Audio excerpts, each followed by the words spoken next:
Your players finish in town.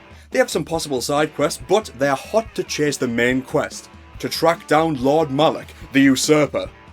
But his hideout is 10 days away. So, how do you get there? Do you have to roll a survival roll for each day, trying to beat a DC of 20?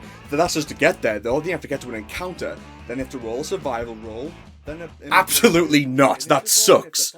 Let's change that. Hello everyone and welcome to Dungeon Bits, and today I'm going to give you some more tips to make travel in your tabletop games fun. And of course, feel free to fill the comments with your great ideas so other people can come along, see a wealth of points of view, and pick the one that suits them the best. Previously, I gave 3 tips, those being, give the players choices, let them roleplay in this role-playing game, or just skip it.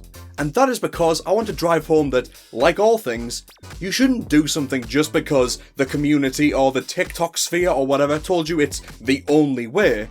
Do something because it has purpose. I mean, why do anything other than just fast travel to the next actually interesting part of the story? Because you're supposed to? No, because of a purpose. So what purpose does travel solve? Well, I'll get to that, but first, hex crawls. A hex crawl is where the map of your world is divided into hexagons. If you're a lover of world building, then you will love hex crawls.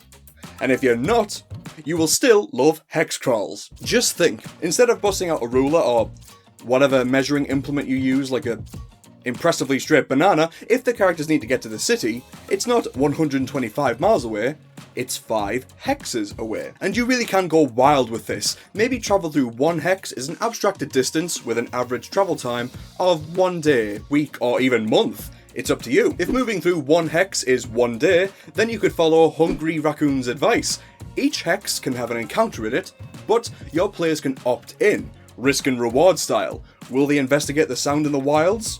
Or just move on. This sort of travel is good for games where you like to give your players a map of the world and it's expected that they will use that map to get around. Each hex can have its own plot hook for a side quest. Each hex could be a significant area like a village, city, temple, holy site or national park. Or each hex can have its own biome, so the players can choose to move through the snowy mountains or move around that hex through the forest. Also, fun idea, if your main plot focuses on factions and war, you can mark hexes when they are in occupied territory, so your players can see their side push the evil back on the map. If you love to world build, you can not only make a world, but you can make each hex its own little pocket of fun, and your players may set themselves the goal to see them all. However, if the idea of filling an entire continent map of hexes with something interesting in each one sounds daunting, straining your brain for ideas for each little hex, then you could use something incredibly cool and dynamic, since it could be anywhere on your map. And that is where today's sponsor,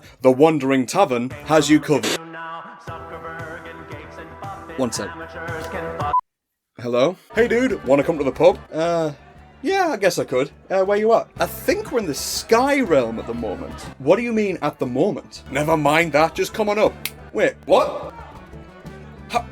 How did you do that? With my magic. Where is this place? Welcome to The Wandering Tavern, a beautifully grungy, Studio Ghibli-inspired, system-agnostic, floating TTRPG setting that can even work in your 5e game. So it's just a tavern? Absolutely not! The book is filled with over 30 interesting ready-to-use NPCs, 15 giant battle maps, 6 ready-to-use Zephyrs, all depicted with beautiful art that truly speaks for itself. What's a Zephyr? Super cool airships designed by Homie and the Dude that even come with a system to customize them with over 50 parts and stations and run them for your next dogfighting combat. Wow, this all sounds great. I'm not done. You can also find a wealth of stuff like 18 magic items, 13 recipes to make in game, 3 downtime activities, and 7 illegal trades and substances. How do you know there are 7?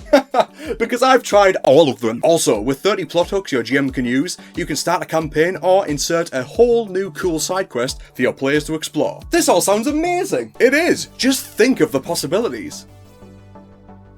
Alright, say some of them, come on. With all of this super interesting content and the unique spirit mechanics to work with to give the tavern a creepy vibe when the sun goes down, you could make the Wandering Tavern an unforgettable encounter that the players can find over and over again as it soars through the sky. Or you can spice up any encounter in and out of a tavern with the fun games and magic items to enjoy. But go quick, the Kickstarter ends this Thursday, May 9th, so to turn stumbling into whimsical wandering during your travel and to impress your players like no other, check out the Wandering Tavern using my link in the description. Where do they go? To help out the channel and this amazing Kickstarter, click the link in the description. Now, you still down for that drink? I've actually got a video to make. How do I get down? I don't know. Jump? Oh, actually, they're taking people down on Zephyr's. Up, he's gone. I guess that's why they call me the Cat Man. Alright, where was I? Oh yeah, hexes. They're great. However, a downside can be that you can spend a lot of work on one hex, maybe put a super cool wandering tavern in it, and the players never go there. Instead, wouldn't it be cool if travel wasn't so categorized, segmented and granular, and instead the map just had points of interest, like cities, towns, and you would just go between those? Point crawl. Yes, to drop down a peg of complexity, your players can be given a map showing points of interest, which make for very fun maps that are simple to make and simple to use. Think of the likes of buried treasure maps, where the lines leading to the X where the chest is, except in this case the X is, I don't know, Bristol, or those maps you see at the London Underground or the New York train system, where each stop could be a point of interest for your map. And if you still can't imagine it, imagine a dungeon, but instead of a maze of corridors and rooms, a point of interest dungeon would have rooms and a line connecting each, with a label saying, "The players move through the dungeon." And if this sounds lame, consider this. If you give your players a highly detailed map and say, the next part of the plot is in the city, unless your players are dedicated to being as inefficient as possible, they're not going to take some crazy route to see every inch of your map. They're just going to go straight there until they meet a hard surface, at which point they'll keep going until they reach a hard surface that they do want to rub their face against. And you may think, so these are the only points of interest? Of course not. If you find a map with a new point of interest, or you interrogate the information out of someone, the GM can add it to the map. If you go with this as your method of map travel, a unique reward can be a hidden pathway. Maybe your affinity with the Thieves Guild leads them to showing you their secret shortcut, which is not a euphemism. So, where does travel come into this? Well, you could put many points of interest along the way that the players can choose which to check out, like, do you take the mountainous path, the one that you were warned about, or a route through the jungle, or do you check out that plume of smoke on the plains? Each one a quest seed, or something interesting. Alternatively, you can treat each line as a single travel phase. Along that travel phase, you could put anything in there. Maybe you've told the players it's dangerous, so there's a high chance of combat, or maybe it's a short travel, so there's a single encounter to find. I just thought of this now, it might be a thing, I don't know, I haven't checked, but you could put a number on the line which indicates how many days of travel it will roughly take. And if you want to move faster, like on the clock, it'll be an increased chance of danger or missing an encounter filled with loot. So, we have Hex Crawl and Point Crawl. Having a detailed map laid out in full, having the map just be single points, with less of a need for map making and reliance. And the third method is one that we've definitely used at some point, and that is no map. No map sounds crazy. We've gotten used to maps at this point. Our GMs make them, the GPS makes them, but are they that important?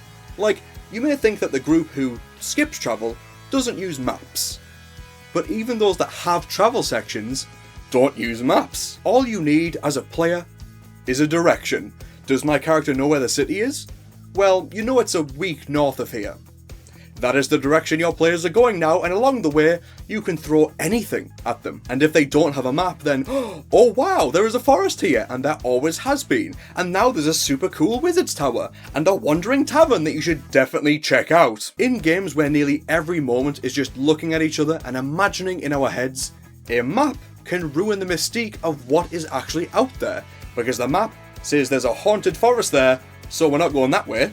And of course, there is a crazy way of doing travelling without a map, and that is, well, I recall there was a point in Campaign 2 of Critical Role where Matt asked Marisha what the gnome town was like.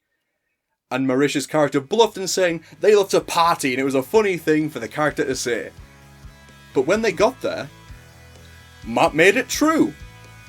Yep, as the GM, you can just make it up. Whether there is a map or not What you find along the way can be as crazy as you like. You could make up the next town or the next point of interest. You and your players could discover this world together. And after all that, what purpose does travel serve? Well, for me that would be showing how dangerous the world is, letting the players explore if they want to, and showing setting details. The previous video covered approaches to travel, and this video is more about how to travel.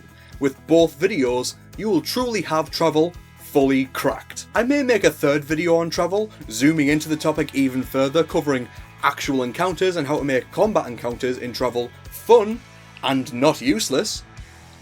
But for now, do your players want to travel because your world and plot is open and about travel?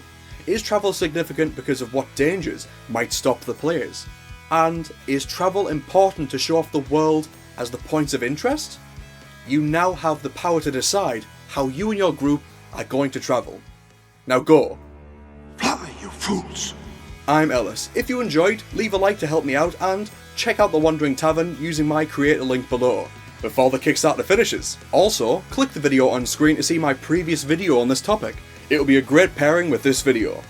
I love you all, and I'll see you next Saturday.